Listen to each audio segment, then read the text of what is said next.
Guru Gobind Singh did so much to empower women. There's another story that has to be told. But in 1705, this is 4 years after the death of Mata Jitoji, in 1705, Emperor Aurangzeb had decided that it was time to take very strong action against the Sikhs. It was the Sikh problem in the north, and he decided that it was time to put an end to that. And so the city of Anandpur was under a deadly siege. Guru Gobind Singh had sent out the word to all of his Sikhs to come to the city to help fortify it and to defend it. And the Sikhs from the Majha, who were warrior by nature, had responded in great force. But when the army laid siege to the city, it got really desperate. It went on for months. And although the Sikhs went out at night to bring food back into the city, they just couldn't bring in enough. They ate everything within the walls of the fort. It's written that they even ate the horses that they had. They were desperate for food. And the Sikhs, even though they did raiding parties, they couldn't bring enough in.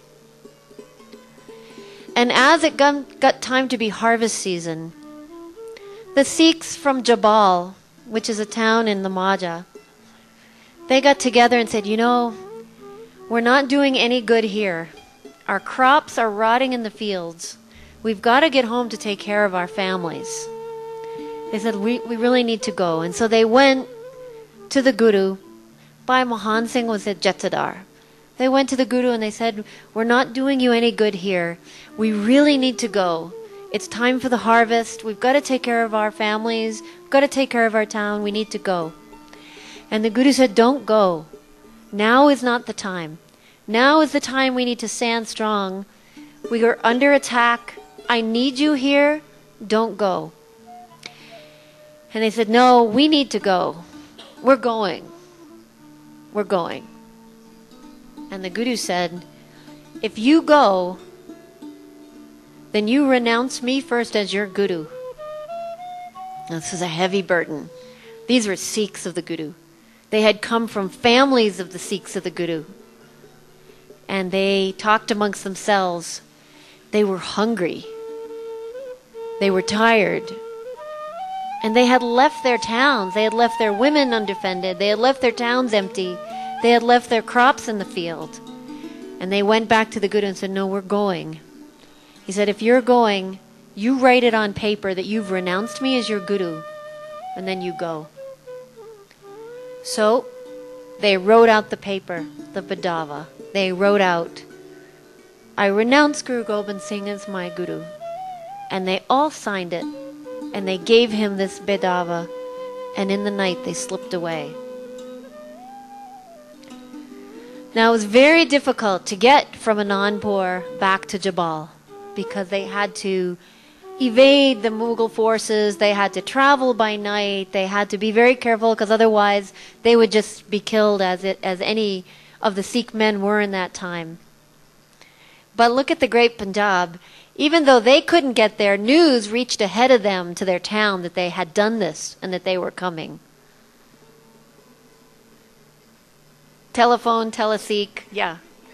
It made it all the way back to their town before they got there. And news reached the women folk of Jabal that their men were on the way and that they had renounced their Guru. And there was a lady in that town who was from a very good family. Her father had taken Amrit at Anandpur. And it's written even that she had been in Anandpur as well during the time of the Amrit ceremony. And her name was Bhago. She was a young woman.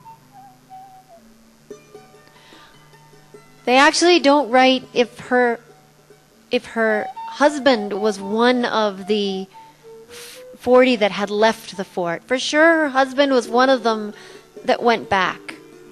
But it's unclear if her husband was one of the ones that left the fort. But certainly, she was the one that instigated the women folk to take a stand. Now, she had trained in arms from the time she was young. Her father trained her in arms, actually. So she was very good with the sword, very outspoken, very bold. They write she was of strong body. She was a big Punjabi girl. And she knew how to do the work that needed to be done. She knew how to take care of the house. She knew how to take care of the crops. And so what she got the women folk together and explained to them what had happened. And they decided that if their husbands had taken this stance, then what they would do would go and fight in their place to redeem their own families. So as these 40 Sikhs came back home to the village, I can't even imagine the scene, what was in their hearts. Because it actually took them almost a month to get home. And their hearts must have been so heavy at that point, knowing what they had done, now that their bellies were full. And they were on their way home. The regret and the heaviness of their heart. And as they entered the village, the women were there to meet them, dressed as men, carrying swords. They said, "Welcome home. The crops need to be brought in. The children are hungry. Please go make chapatis. We're on our way back to the Guru."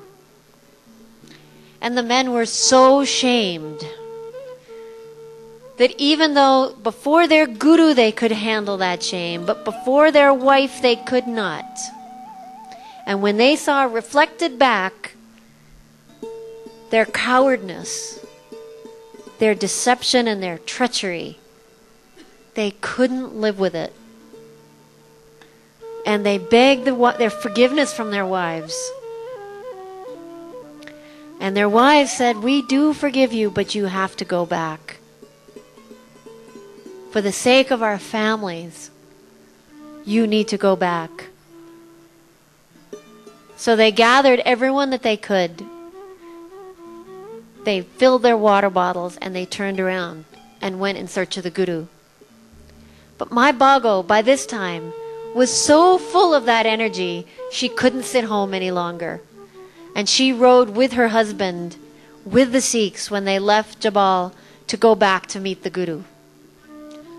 Now by this time, the Guru had left the fort, and the Mughal army was in hot pursuit of the Guru.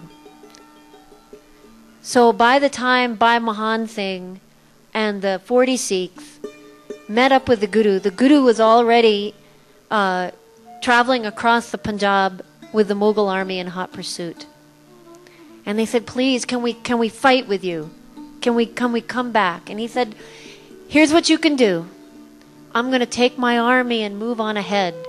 I want you to stand here and slow down the Mughal army to give my Sikhs a chance to move ahead." Because he had the whole village of Anandpur with him. He said, "Stall the army here." And so those 40 Sikhs at the tank of Kindrana, which we now call Muxar, those 40 Sikhs set up camp. Now this was in May, which is the hot month in Punjab. And water was scarce. So there was, at Kindrana, there was a natural water tank. And that's where they set up their camp. Now it was a very, very hot season, and the tank was dry. But the enemy didn't know that, and the enemy was moving towards this tank. And so they set up their camp in front of the watering hole. They set up big sheets of qadar, of woven material, of cloth, to make it look like tents, and pretended that the whole army was camped there. And those 40 Sikhs hid in the bushes, so that when the Mughal army came forward, they thought that they were coming up against the Guru's army. And they engaged the Guru's army. I mean, they engaged the Mughal army from that position of cover. And they took a stand there, and they were able to hold off the Mughal army for the entire day. And through this hot weather, the Mughal army was desperate, now not just to beat the Guru's army, they wanted to get through these 40 Sikhs to get to the tank, to get to the water, because they were out of water. These 40 Sikhs fought with their muskets until there were no more shot. And they fought with their spears until their spears were broken. And then they came out one by one and fought with their swords until every single one had fallen. And Mai Bhago fought with them. Her specialty was the long spear. And she fought and fell with them. Finally, at the end of the day, the Mughal army had pushed through the 40 Sikhs and got to the tank to find it empty. And they freaked out. They couldn't go on any further, and they turned around and went for the next watering hole. They didn't pursue the Guru any further. They went for the water. They had to. They were desperate. So at the end of that day, Guru Gobind Singh rode back to the field, and he saw all the 40 Sikhs were lying on the field. And the number of enemy that was slain around them was outstanding. It was amazing. Like we talked about the other night, those Sikhs didn't fight for victory because they weren't going to win over the Mughal army. There were too many of them. They didn't fight for survival. They knew they were going to die that day. They knew that. So the power that brought to them and the fearlessness that brought into them made them worth 100,000 people. And so they fought with that fearlessness. The Guru went to each of the Sikhs in the battlefield and blessed each one individually. He came to Bhai Mahan Singh, who wasn't quite yet dead. And he lifted his head and wiped his face. And Bhai Mahan Singh opened his eyes to look at the Guru. And the Guru said, "You're blessed. And all of these 40 Sikhs are liberated." He said, "You've done good service today. And you've liberated yourself and your families." He says, "Is there anything I can give you? Is there anything I can do for you?" Bhai Mahan Singh said, "The only thing I want is for you to tear up that piece of paper. That horrible bedava where I signed my name. Please tear that up." And it's written that the Guru reached inside of his chola and pulled it out. Now the Guru had just gone through so many battles, had evacuated the town of Anandpur, had gone through the battle of Chamkar, and he had the bedava still in his chola because he knew that he would be seeing Bhai Mahan Singh again. So the Guru pulled out the letter and ripped it up. And then Bhai Mahan Singh passed. Then the Guru found Mai Bhago, and he was shocked to find a woman on the battlefield. He didn't know she was there. And apparently around her, at quite a distance, because she fought with the spear, was her broken spear and the dead enemy surrounding her, where she had fought her last battle. So he kneeled down and lifted her head, and with water on the end of his chola, he wiped her face. And she opened her eyes. She wasn't quite yet dead, and she opened her eyes and saw Guru Gobind Singh right there before her. What a vision to have actually accepted your own death and the death of everyone you loved, and then to open your eyes and have Guru Gobind Singh himself wiping your face. So he called his own personal surgeon to care for her and took her off the battlefield and took her into his camp. And she healed. And when she healed and lived, he gave her Amrit from his own hands. And then we lose track of her in history for a period of time. I can only imagine what that was. I mean, she had... How do you go back to your village after having gone through that and having seen the face of your Guru and having taken Amrit from his hands? How do you go back to life? So, and yet she couldn't live in the Guru's camp of soldiers were mostly men, so there was no place for her there either. So we hear from her again after many years when the Guru was already in Damdamasab. And word got to him that Mai Bhago was living in the south with yogis in the forest as a naked yogi without clothes. She had renounced everything. That she had actually kind of gone mad and was living in the forest as a naked yogi. As odd as that sounds, I can put myself in her shoes. I mean, what the heck do you do at that point in your life? So when the Guru heard this, he sent Baideya Singh to go get her. And he sent one of his own cholas. And so he went down, he found her in the forest, and he brought one of his own cholas, of Guru's own cholas, and put it on her, and brought her back to the Guru. And from that day forward, she was always with the Guru. She dressed in man's bana, and she served as one of 5 bodyguards of Guru Gobind Singh. And she was one of 5 Sikhs who was allowed to guard him while he slept.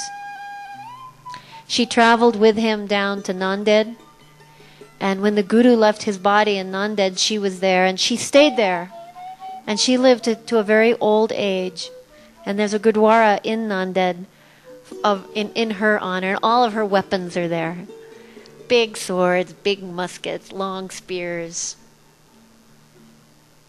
So that's the story of Mai Bhago.